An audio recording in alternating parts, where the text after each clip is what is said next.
后院来了一群鸟，有白鸟，有黑鸟。黑鸟比白鸟多，但是白鸟呢，比黑鸟的胆子大啊。因为这个，你看，先起飞的是黑鸟，白鸟还很淡定，说明白鸟比黑鸟的胆子大。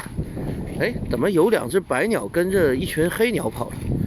难道是预示着啊，这个某些基本盘的州要去叛变吗？哎，真的是，现在看什么都好像跟选举有点毛线关系。哎呦，真的是。我昨天说啥来着？投湖嘛。